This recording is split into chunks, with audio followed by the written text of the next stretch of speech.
আমাদের দেশের বেশিরভাগ কাজই হয় অপরিকল্পিতভাবে।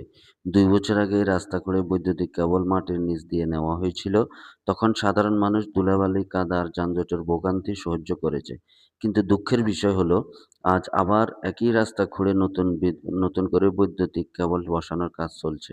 প্রশ্ন হলো, যদি একবারেই সঠিক পরিকল্পনা করে সব কাজ করা হতো, তাহলে কি বারবার রাস্তা করে জনগণের এই দুর্ভোগে ফেলতে হতো? এটি রাস্তা বানাতে মানুষের ট্যাক্সের টাকা লাগে, সময় লাগে, কষ্ট হয়। কিন্তু পরিকল্পনার অভাবে সেই রাস্তা বারবার নষ্ট করা হচ্ছে। আমরা চাই উন্নয়ন হোক, কিন্তু সেই উন্নয়ন যেন পরিকল্পিত, যাতে সাধারণ মানুষকে বারবার কষ্ট পেতে না হয়। আশা করি সংশ্লিষ্ট কর্তৃপক্ষ ভবিষ্যতে কাজগুলা পরিকল্পিতভাবে করবে, যাতে মানুষের কষ্ট কমে এবং সময় ও অর্থ দুটোই সাশ্রয় হয়। সুপ্রিয় বন্ধুরা, আপনারা যে ভিডিওটা দেখতেছেন, এটা হচ্ছে মহাজন গোল্ডেন টাওয়ার থেকে শুরু করে র‍্যাব ৭ গলি পর্যন্ত। এই যে এটা সাহারা হোটেলের সামনে। গত কয়েক বছর আগে এখান দিয়ে রাস্তা খুঁড়ে এই যে আপনারা দেখতে পাচ্ছেন নিজেই যে কেবলস গুলা নেওয়া হয়েছে মাটির নিচ দিয়া।